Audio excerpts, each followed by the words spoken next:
Hi Al, how's it going? Hi, Robin. Very good. How are things with you? I'm very well, thank you. So we're here today to talk a little bit about short stories and your experience writing short stories and reading short stories within science fiction. And I remember last time we spoke, you talked about how you got your first story published in Interzone, who then went on to publish more of your stories throughout the 90s before your debut novel, Revelation Space, was published in 2000. And since then, you've continued to write short stories and novellas alongside your novels. So you're quite prolific in both fields of literature, I think. So um, it's a bit of a broad question, really, but I'd like to know for you, what are some of the differences between, as an author, between writing short stories and writing novels? I'm thinking of things like the creative process and the route to Mm. publishing. There are so many differences in terms of the actual mechanics of producing a short story. Obviously, it's generally something that you can conceive of and finish in a shorter frame of time than a novel. Although I have had short stories that have been sort of sitting on the back burner for years and years before I actually get around to finishing them. But generally speaking, you can start a story and finish it in a matter of days or weeks, and you get that. Well, for me anyway, you get that buzz of finishing a project, and that's kind of sort of separate to any sort of commercial considerations, whether you actually go on to sell it or not. But it's just nice to finish things. You just get that little sort of serotonin hit when you actually produce something, and you think that's as good as you know as good as I'm going to get it. It's a thing that didn't exist before, and now I've created it. So I enjoy writing short fiction on that level. I also think by their very nature, because they tend to be smaller pieces of work that you can kind of wrap your head around, it's easier to get close to something that you're happy with a short story than a novel. I mean, novels are kind of sprawling, sort of 100,000 word things that take 9 months to write and contain lots of different ideas and plots and characters, and there's a lot to hold in your head when you're working on a novel. And I feel it working on novels feels more like a juggling plates or something like that, spinning plates. But short story is something you can sort of see as a whole, and you can kind of conceptualize it in your mind's eye, and hopefully get close to the perfect exemplar of the story. You never quite reach it, but you can certainly get closer, I think, than with a novel. I always feel they're little miniature jewels if they're done well. They're like little ships in a bottle, and you can sort of pick it up and look at it and think, "Oh, I wrote a really good short story, and I can't really see how I could improve on it." Um, so yeah, for me, there's that difference of the very size of the project makes it more approachable and more easy to sort of examine from different angles and get closer to the ideal that might be in your mind. On a sort of sentence by sentence level, obviously it's the same basic toolkit that you bring to the challenge. So there is a little bit of overlap, and I think if you've become a good novelist, then you can draw on that skill set to write short fiction and vice versa. So I don't think there's a really sharp cut off in terms of the skill set between the two approaches. Okay. And how often do you write short fiction? Is it something you do in tandem with writing your novels, or do you kind of do it between novels, or how does it work?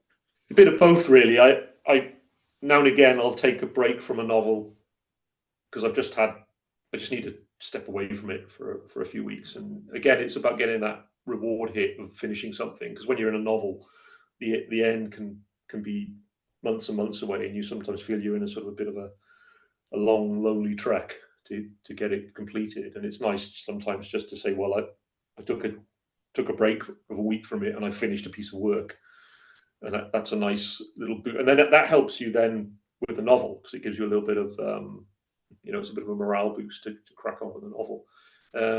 So that happens. So I mean, it's a bit of both really, because sometimes I'll have a strong desire to write a short story for myself that just comes out of the blue, and I've got to write it, and that can happen at any point in the year. But there'll also be occasions when people say, "Could you write a story for us?" And then I will look at my schedule and sort of see if it's feasible without impacting on the novel too much. I mean, I wouldn't generally want to be writing a story in the last 2 or 3 months of a novel, because that's when it gets a bit.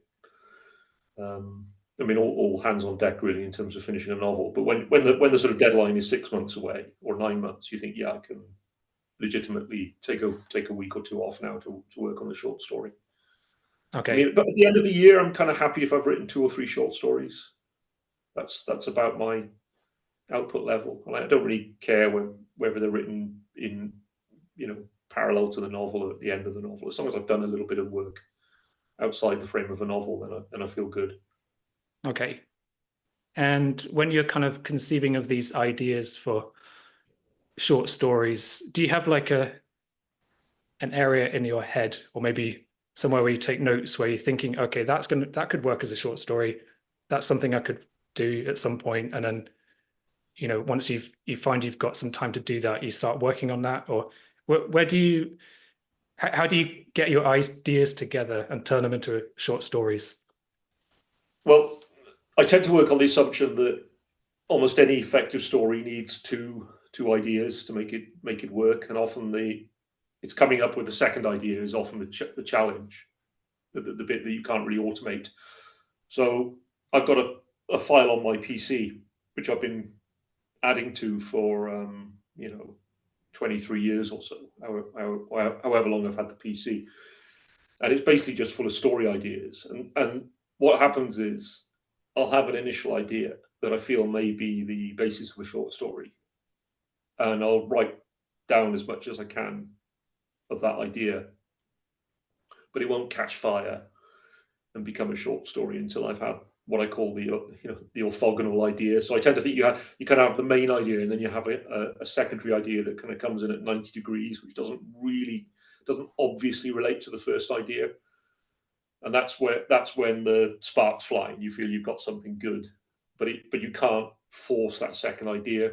So it's often a case of get the first idea down as a set of notes, and then either wait for that moment of blinding inspiration where you see how you can expand that into a story.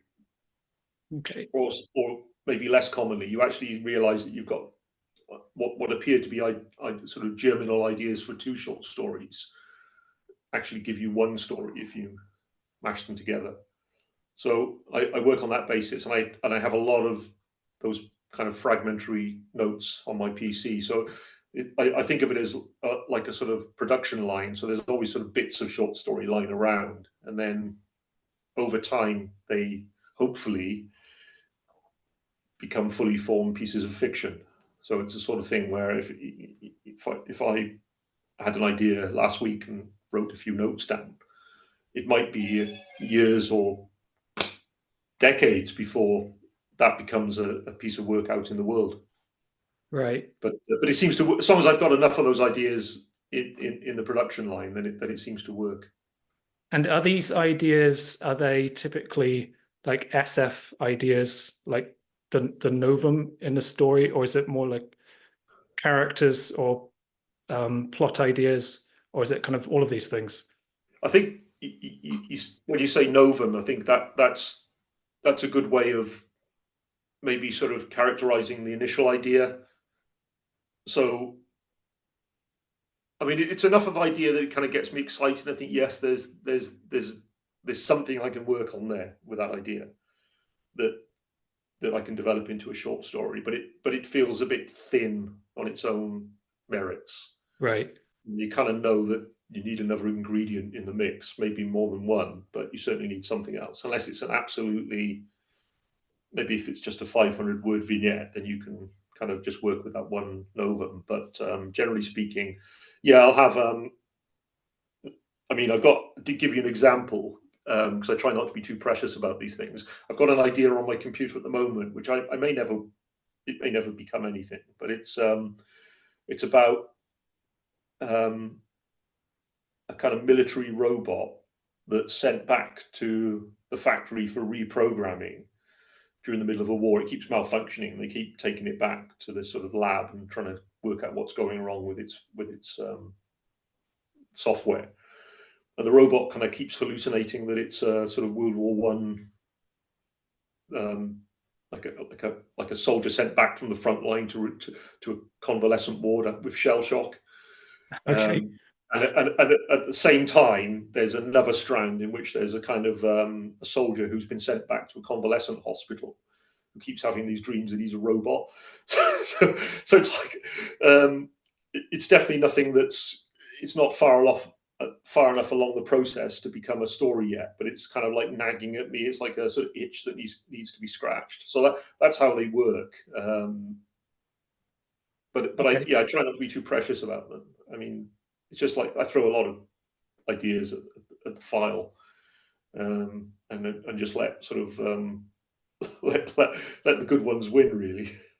Well, if that particular idea, if you were pitching that to me, then I would be interested. Yeah, I would read it. Well, yeah, but then there's that sort of huge gulf between having the idea or even having a set of notes to it, and then actually Right. putting in the hard yards of writing it and figuring out how to resolve it, how to bring the various ideas to fruition in a way that's going to work as a story as well. Right. Yeah. So you've had quite a lot of stories published since 1990, right, up to the present day, and you've had published in various magazines. You've also had some collections. Is it 3 collections you've had published so far? Or short story collections? Yeah, I think he has to think for a second. Yeah, no, there's 4. No, there's 4 now, because there was Galactic North was there were 2 collections that appeared quite around about the same time. So it was Galactic North was a collection of all the Revelation Space short stories that I'd written up Got that one here. Yeah. I also had a collection out in the same year called Zima Blue, Right. which is all the other stuff, or the best of the other stuff that I'd written up until that point. And then a little while later, I was a guest of honor at a convention in Boston, and they traditionally do a collection for the guest of honor with a North American small press called the NESFA Press, which is the New England Science Fiction Association. So they did one. Everything's kicking off in here. Is my WhatsApp notifications going? Mantelpiece clock. They did one called Deep Navigation, which was again kind of everything else that hadn't been in those first 2 collections. And then 2 or 3 years ago, I did another one with Subterranean Press called Belladonna Nights, which again was kind of everything basically since then that was any good, and which had not appeared in. I also had a retrospective best of from Subterranean, so a few things appeared in there as well. So it's that kind of mops up most of the stuff until about 5 years ago, and now there's probably enough material for another collection about now. Right. Okay. So Yeah. it's about 80, I think, about 80 stories in total. Yeah, it's Of quite a lot. varying lengths, some of them are not like novellas as well. Now, I'm going to put you on the spot a little bit here. Yeah. I was going to. Do you have a particular story of your own that's like a personal favorite or something you're particularly proud of? And the reason I asked this question is I heard that Asimov, he said that the last question, which was his favorite story that he wrote, his favorite short story, and he even made a list of his top 5. If you wanted to present just one of your short stories throughout your career, which one would it be? Well, I feel like being pulled towards, say, possibly Zima Blue, because that was a story I wrote 20 years ago, but it kind of got. I mean, a lot of what I'd written before then was kind of. I'd read a lot of science fiction in the 80s and 90s, and even before that, and I had a lot of writers that I admired, and I liked the kind of big ideas they played with. I suppose you could say it was sort of a lot of what I did before, you know, up until around then, was very much in the sort of hard SF, space operatic tradition with some cyberpunk elements to it as well. But a lot of stuff dealing with space exploration and aliens and artificial intelligence, and trying to make it sciencey and believable and reasonably up to date. But I was still kind of, I would say, playing with other people's ideas. Up until that point, I wasn't really putting anything really personal into it that came from me as an individual.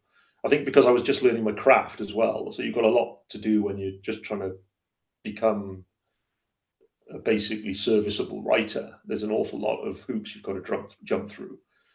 And I think I needed to clear a lot of blockage out of my system before I could start sort of mining my own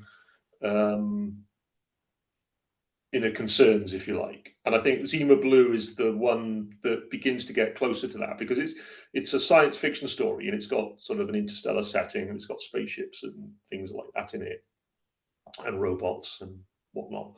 But it also connects to a more personal interest in art and perception that maybe I hadn't given room to emerge until that point.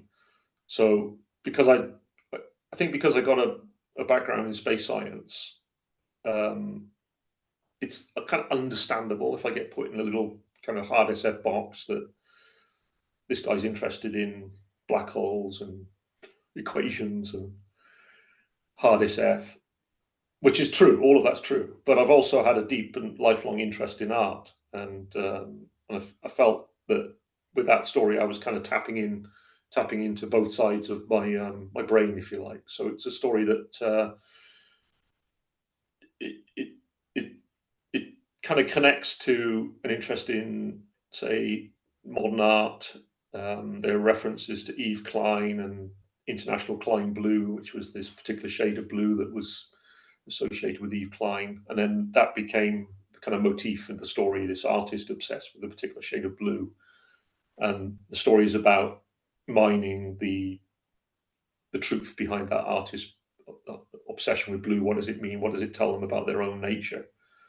And I think funnily enough, it also has a nod to Asimov as well, because without sort of getting too far into spoiler territory, I grew up reading a hell of a lot of Asimov, and I still hold him in pretty high esteem as a writer. I mean, I know he's kind of out of fashion now, and he's never much of a stylist.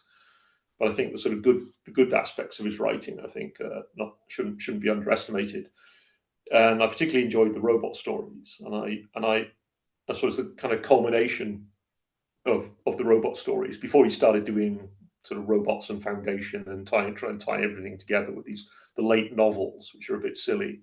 But if you look at his work running from the sort of 40s into the 70s, then the kind of culmination would be something like The Bicentennial Man, which was certainly a long short story. I think you would probably say it was a novella now. But it's about a very long-lived robot, and the robot's on this path to becoming functionally human. And of course, it was made into a film then with Robin Williams. But I'd read a few other stories which kind of played with a similar trope of the long-lived robot that has a sort of makeover, if you like. I thought I'd love to do one of those myself. I'd love to do a kind of long-lived robot story, and that was the kind of, I suppose, the initial idea for Zima Blue. But I couldn't get started on it because I didn't have the secondary idea. So I call it the robot heirloom story. So the idea was a story about a robot that gets passed down from generation to generation in a family, and each time they augment the robot, it becomes a little bit more advanced. But its origins are cloudy. But I couldn't progress with that until I had this sort of random second idea. And the second idea was the one that kind of connects to the world of art and this obsession with blue in a kind of oblique way. But it's a story that meant a lot to me when I wrote it. And it didn't really make, made a kind of minor blip when it came out, and a few people said they liked it, and that was very nice. And I think it got reprinted here and there, but it didn't trouble the world beyond that. And then it had a second life after a very long period. It was then picked up and adapted as an animation for Love, Death and Robots, which was this anthology series that was on Netflix. So the story, shall we say, had a sort of renaissance 15 years after I wrote it. And then it kind of became, it kind of almost generated a set of memes, or well, the animated version did anyway. They're still, even now, if you go online, there's loads of sort of Zima Blue memes that people create, and there's that story has had a weird second life because of that. So I'm kind of grateful to it for that, but still fond of it. Even though when I read it now, I can see obviously the rough edges to it and stylistic things that would kind of make me cringe. But I try not to disparage anything I've written. I was thinking, well, everything I have written and will write is always it's a stepping stone on the journey that's taken me somewhere, and you have to kind of respect those stepping stones, even though you might think, well, I'd do it a bit differently now. But yeah, you give the best you can in the moment, and that's why I'm fond of Zima Blue. Yeah, that's not one of yours I've read yet, but I will add it to my list of things to read. And then there's also so that's a story that kind of has a kind of degree of, it became slightly well known because of the Netflix thing, and then started doing YouTube commentaries about what's the meaning of Zima Blue, what is it telling us about life, and so it had a kind of a few ripples that spread beyond the original short story. But then occasionally you write a story that you think, that's a really good story, and they're like, no, nobody reads it, and you think, did I actually write that? I wrote one a couple of years ago. It appeared early last year. That's an alternate. It's about the multiverse, and I wrote a story called Banish, and it's the sort of essential premise is that in a world that's not unlike our own, sort of like pretty much like the world of 2024, the only real difference is that we can communicate with alternate dimensions. So sort of parallel Earths, where history has kind of diverged a little bit from ours. And the story is just about a surgical team who are called in to do an operation via kind of telemedicine, and they operate on a patient in a parallel universe. So they sort of go to Geneva and they go to this sort of high-tech lab, but the actual operation takes place in a different universe. It's kind of got, I think there's kind of some kind of good bits in it, and a really good resolution. And I think, that's one of your good ones, Reynolds. But it just sort of went plop. That was it. So yeah, where was that one published? That was in an anthology called Multiverses. Oh, okay, right. Edited by Preston Grassman. I think it was from Titan Books, I think. Okay. A good anthology as well. But it's one of the things that you never know. Maybe that like Zima Blue kind of went plop. and that was it, and then a few years later, that story got a little bit more traction. So you can always have hope that for any story, they may just not have had their time yet. Yeah. So I'm kind of irrationally attached to stories that seem to have been a little bit neglected as well.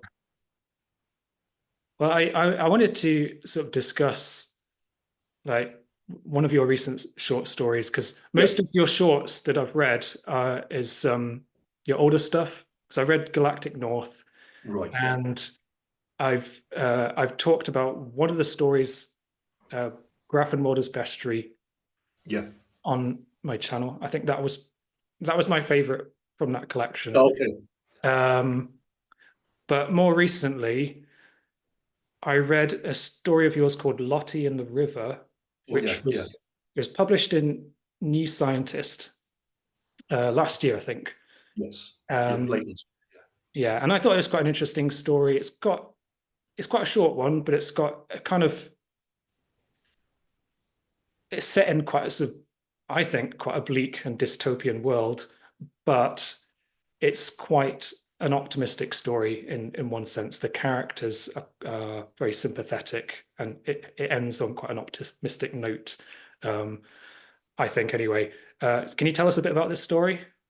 Yeah, I mean, I think you're right in that. For me, that story is a bit. If I had to put it in a nutshell, it's about the sort of triumph of the human spirit in a world dominated by big tech, I suppose, is the sort of takeaway message. So what happened was, New Scientist approached me sort of towards the end of last year and said, would you be interested in writing a short story for our Christmas issue?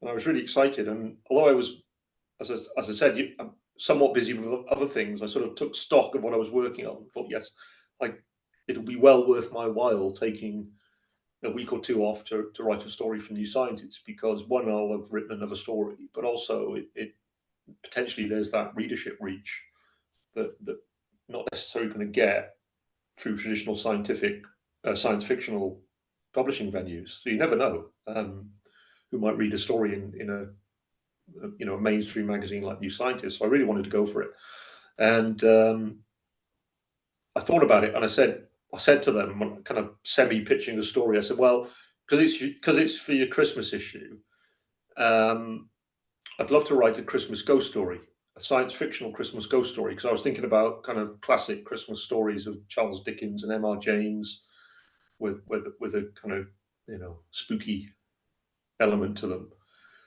And they were, in the nicest possible way, they were a little bit resistant to the idea of a ghost. They said, well, as long as it's not an actual ghost. And I said, well, it is actually an actual ghost, but it's a ghost. There's a science fictional twist to the fact of the ghost.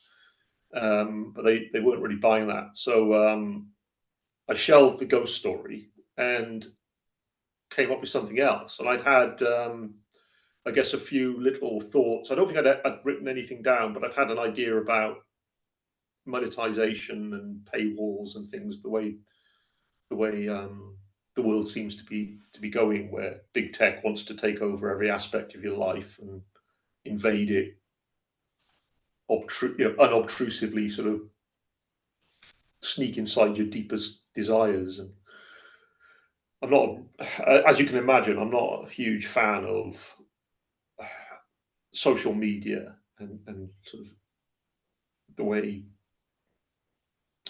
that if you have a Facebook profile, they'll know an awful lot about you very, very quickly, in terms of they want to, because it helps them do their advertising targeting. Right. So I'm kind of against all that. I accept that it's the way of the world, but I don't personally want to be on that train. So I wrote a story that is about two principal. There's really only two characters in the story, and they're both kind of doing a really crappy job, and they've got to clean out a river. And kind of in my head, I kind of imagined it was in Chicago. I think just because I've been to Chicago, and I thought I could imagine a river sort of snaking its way through a city. And the idea is that in this future, most menial human work has been automated, and there's not actually an awful lot, unless you're one of sort of the rich elites. There's actually not an awful lot left that people can do that's that machines can't do, or algorithms can't do. But one of the jobs that still can't be automated particularly well is digging, recovering broken robots from the river. So the idea is there's all these drones flying around, delivery drones and things like that. And now and again, some of them end up in the river.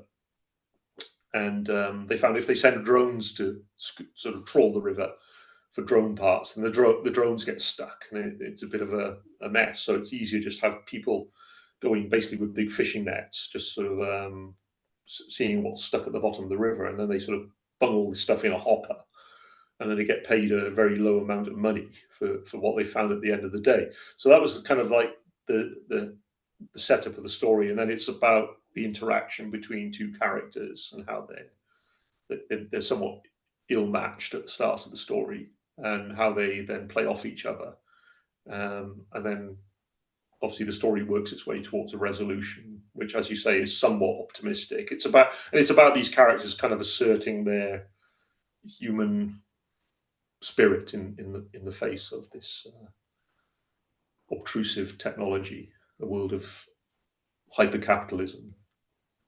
Mm-hmm. In 3,500 words, so it's not like you can't.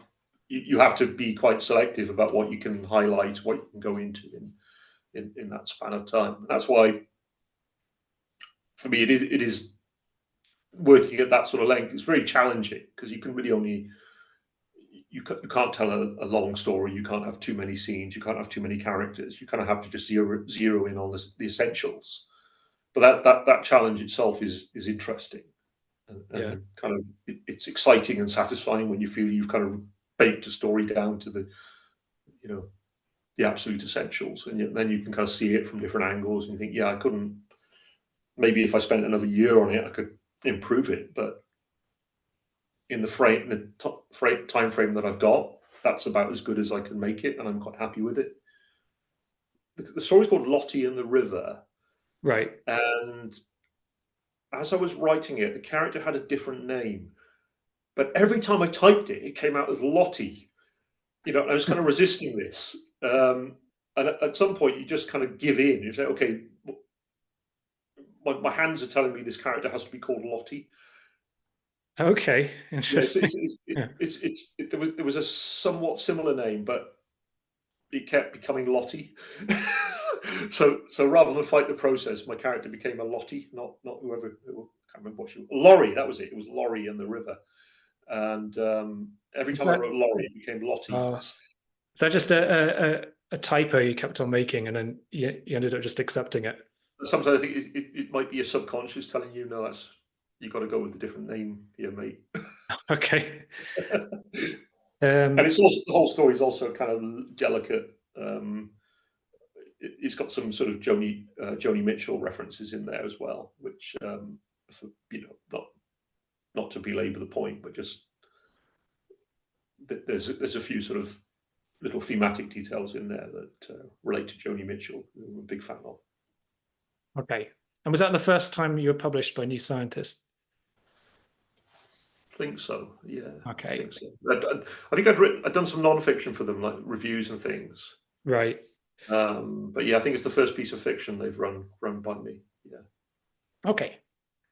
So I'd like to ask you. I was very pleased with it as well. I'm very happy that they did it, and the illustrations they put in, which you never know what you're going to get. But it's always nice when you get a story comes back as a PDF for you to proofread, and it's got lovely illustrations in it. And you think, wow, it's a thing now. Yeah, I can imagine that's quite satisfying. It was very nice. Yeah. So yeah, I'd like to ask you about your reading, and are there any short story writers that you particularly enjoy, or any particular short stories that are among your favorites? I think, without wanting to sound too like myself, I think too many people, I think, see the short story as like a stepping stone, like a means to an end. It's like, this is how I'm going to get into writing science fiction, and it's just it's a thing that you use it to open a door, but then once that door is open, you don't have any further use for it. And I've always resisted that. I always felt, no, the short story is a beautiful thing unto itself. A well-written short story, a well-crafted short story is a joy. And certainly, occasionally when I've been workshopping with people and they've written short stories, you're trying to get a sense of what's kind of making them tick. And you say, who do you like then? What do you read? And it can be quite a bit of a shock when they don't actually read short fiction and they're trying to write it. So you're approaching the craft without a deep understanding or appreciation of the craft itself, which I always find slightly odd. Right. So I think to kind of get really under the hood of short fiction, you have to kind of love the form, and that means you have to read a lot, or in my case, I have read a lot. Probably don't read as avidly as I have now, but I've easily read hundreds of short stories, and I probably read hundreds by the time I was 20, because I used to devour these collections by different authors. And in fact, I think if given the choice between a novel and a short story collection, I would probably prefer to read a short story collection, because you get that the variety, Right. and the little hits that you can kind of read in a sitting, and you get a kind of blast of science fiction. Well, I was trying to think of particular stories that have stayed with me over the years, and one that came to me as probably an obvious example if you've read interviews by me. But this is a collection of Cordwainer Smith short stories. So Cordwainer Smith was an American science fiction writer who did most of his work in, I think, the early 1950s. He had a relatively short career, but he came late to writing. He was already he'd lived a life basically before he turned to writing. And he'd lived a very interesting and weird life. If you read the biographical sort of aspects of Cordwainer Smith, then his real name was Paul Linebarger or Paul Linebarger. I'm never exactly sure how to pronounce it, but he worked in military intelligence. He was had a close association with I think China between the wars. I think Manchurian China. A very interesting character who'd lived a lot and had absorbed a lot of cultural influences. And he wrote basically one novel in Australia and then a bunch of short stories set in the same future history, same universe. And it's a very odd, weird future history.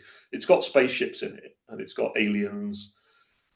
But the reason why I think his stuff is kind of still readable in a way that a lot of science fiction from the same period isn't, is because he was just such a lunatic, basically, in the best possible way. I mean, his ideas were just so off the wall, and his approach to how you use the tropes of science fiction and the way that he injects ideas into his stories was so not like what everyone else was doing at the same time that it's kind of immunized him against being dated. And the story that I often cite as my favorite Cordwainer Smith story is The Game of Rat and Dragon. And essentially it's a very short story. I mean, I reread it this afternoon just to see if I still thought it was any good.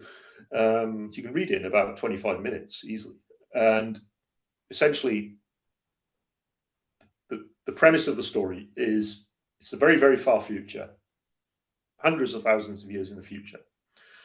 And human civilization has got the ability to travel between the stars. So they have these spaceships that kind of do hyperspace jumps from point to point, and they eventually get to another solar system.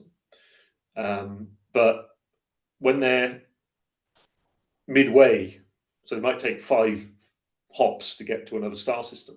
When they come out into interstellar space, a long way between solar systems, it turns out they're vulnerable to a kind of thing that's out there, which is what he calls the dragons, and they're kind of like subspace entities that prey on spaceships, and they can't get us in the solar system because they don't like light. So Earth and the Moon and the planets are all okay, but as soon as we get out into interstellar space, then we become vulnerable to attack by the dragons. And eventually they work out that the way to repel the dragons is with sort of light bombs. So they have these devices that create a sort of immense flash, and that's enough to repel or destroy the dragons. But you have to have a guidance system to target these light bombs very accurately. And they have because it's written in the 1950s, there's all sorts of stuff about telepathy, but you have these particular specialist crew members on the spaceships who are called pinlighters, and they go into a special room and they kind of put telepathic headsets on them, and they go into a kind of telepathic trance, and they can sense the space around the ship, and they can detect when the dragons are coming in, and then they can coordinate the defenses to fire these light bombs at the ships. But it turns out that human reactions aren't quite fast enough to do the job. So the pinlighters by themselves give the ships an advantage, but it's still quite dangerous to cross space. And eventually they work out that the way to counteract the dragons is for humans to work in direct telepathic partnerships with cats. So they go into this the war room, and they kind of get each pinlighter gets assigned a cat, and the cats are telepathic as well, because why not? Why wouldn't you have telepathic space cats? And the cats get put into little miniature spaceships that are described as about the size of a football, and then they get ejected out of the ship, and the cats then defend the ship. So when the ship makes its hyperspace jumps, the cats do as well. And the humans and the cats then have a sort of symbiotic partnership where the cats have got much faster reactions than humans, and they can anticipate and detect the dragons coming in much faster than humans can. But the humans have basically the humans supply the intellectual side of the partnership, and the cats supply the reflexes and the sort of predator aspect to it. But it works very well, and the humans and the cats then have these. Cordwainer Smith writes in a very poetic form of prose that's not going to be to everyone's taste, but it's about as far from Asimov as you can get in terms of the way he sort of uses language. It's much more creative, much more playful, but he tries to get at the essence of communication between cats who have a sort of non-verbal way of thinking about the world, and the humans who have a much more verbalized way of thinking. And he tries to express the way that there's a commonality of purpose between the cats and the humans, and it's beautiful. And that, in essence, the story is just about a day in the life of a pinlighter.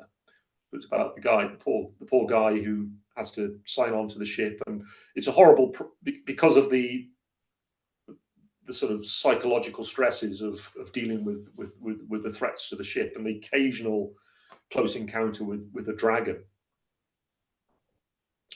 No one does it for very long. Basically, you serve your time as a pinlighter, and then you either end up in a mental facility, or you kind of get pensioned off at 26, and then you go and live on a farm for the rest of your life. So he portrays it as an incredibly high stress activity that only a few people can do. But the story just walks us through basically, a day in the life of a pinlighter, and how they feel about the cats, and how the cats feel about the pinlighters, how other people feel about the pinlighters, and the sort of the way they're perceived by the people on the ship who are not telepaths, and how maybe the close relationship between the pinlighters and their cats is the source of jealousy. So there's lots of sort of psychological angles going on in the story, but mainly it's just a blast of weirdness that still works very well as a piece of science fiction, even though it was written sort of 70, getting on for 80 years ago.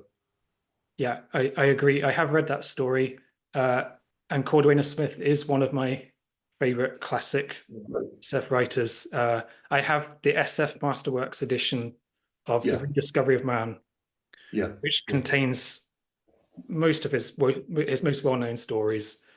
This one is just called The Best of Cordwainer Smith, but I think there's an awful lot of overlap and repackaging. Yeah, I think the SF Masterworks edition is a retitled. It might even be the same book. I think they retitled it. But I think I have a couple of favorites myself from that collection. One was Scanners Live in Vain, which is a really bizarre story, and The Crime and the Glory of Commander Suzdal, which also features cats in quite a creative and mind-boggling way. Well, I'm glad we're on the same page, aren't we? And as you say, it's creative and mind-boggling is the way that would kind of encapsulate most, if not all, of the stories of Cordwainer Smith. And quite how these stories went down in the 50s when they were appearing in the sort of, conservative pages of science fiction magazines, and this is kind of like complete lunatic. But I think, you know, in the best possible way, that's why these stories are still readable and interesting. And I feel in some respects also the same about A. Van Vogt, who was, you know, probably a close contemporary of Cordwainer Smith. And he kind of sullied his reputation a little bit because he was associated with the early sort of story of Dianetics, which then became part of Scientology. But again, one of those writers who was so off the wall in terms of the way he played with the furniture of science fiction that it kind of gives him a sort of longevity, I think, that you know, we don't always find in, say, Asimov. So I've not read Van Vogt yet, but I just the other day, a friend gave me a vintage copy of a short story collection of his called Destination Universe, and Well, that's the one I came to first of all. Yeah. Oh, okay. It was actually an ex-library edition. Yeah. I think, yeah, it was printed in the 50s, so it's got a lovely vintage cover art. So yeah, I mean, there's a story in there which when I read it for the first time, and you probably got, you know, I'm probably about 11 when I read it. That kind of this is the kind of story that sold me on A. Van Vogt, and it's called A Can of Paint, and it's about this astronaut. I think he lands on Mars or somewhere like that, Venus. Not a realistic rendering of any place in our solar system. And there's this kind of, he opens a can of paint, and it's kind of alien paint, and it kind of slithers onto him. And then he has this problem how to get the paint off himself. And it's kind of like an exercise in problem solving. And he eventually figures out a way to remove the paint. But it wasn't like anything I'd read up until that point. Okay. It sold me on it, yeah. So I think I've covered everything I wanted to ask you about. But before we sort of wrap things up, perhaps I'd like to mention you've got a half marathon coming up quite soon. Would you like to tell us about that? Yes, thanks, Robin, for mentioning that. Yeah, I put my name into the hat for the Cardiff Half Marathon, which is happening in October, early October. And so I've been a runner basically my whole life, but never really tackled anything like a half marathon before. Never been really good at distance running. But I'm not good at any running, actually. I just do it because I feel better for it. But I did an unofficial half marathon at the start of the year. And then I did another one last week. So I was reasonably confident I can finish. I can hobble around on the day, I think, come what may. And I think when you do, based on the runs I've done where they're in some organized capacity, the fact that you have people sort of clapping you on does help a lot in terms of getting you over the sort of hurdles and getting to the end. But I set up a Just Giving page for Alzheimer's UK, and my wife and I had done we'd done something for a couple of years called the Memory Walk, which is an Alzheimer's UK fundraising thing, which happens around about the same time of year. And that for us, it's quite close to our hearts because we've had sort of family members who've succumbed to Alzheimer's and dementia, as I'm sure probably goes for almost everyone listening. I'm sure there can't be many people who haven't had some experience with these horrible diseases. But I thought it was one that was worth supporting. So I set kind of an arbitrary target. I'd love to raise £1,000 for Alzheimer's UK, and I'm not far off 800 now. So I'm really, really pleased with the donations we've had so far. But it'd be lovely if anyone else just feels like tipping a little money into the Just Giving page. That would be absolutely wonderful. And I'll be thinking about people who've lost relatives or are going through the struggle of seeing relatives fade away with Alzheimer's and dementia now. There are kind of, even just in the news this week, there was this discussion about this new drug that has been approved by NICE, but it's not yet approved for use on the NHS because it's expensive, and it doesn't really slow the progression of Alzheimer's by a huge amount, but even just a tiny improvement in prognosis, or at least the rate of decline, is something I think no one there was almost nothing available a few years ago that did anything to slow the progression. So I think now that there are a few drugs that have been identified as having a possible beneficial effect in slowing the progression, I think a lot of scientists are saying this is the sort of first step we need. And once you have that first glimmer of possibility, then you begin to build on that, and you can start developing other sort of approaches that lead to rapid improvement in the therapies, as we've seen with other illnesses, where the first things seem insurmountable, and then you get a little bit of encouragement, and then suddenly there's really amazing progress. So I hopefully it's a big long fight, isn't it, to get anywhere with that. But I think they probably appreciate every pound they can get, I think. Yes, it's definitely a worthy cause, and I'll post a link to the fundraiser in the video, Okay. so if anyone's interested. And that's about it. So thank you very much, Al, for your time today. It's been really interesting. Thank you, Robin. Thank you. We could have talked all day, I think, because there's so many different aspects of short fiction that one can talk about. Absolutely. Yeah. That's why why I still kind of find it an interesting form, is because I still see a lot of challenges, and it doesn't necessarily feel easier to me than it has at any point in my career. But for that reason alone, I still find it fun and challenging. Yeah.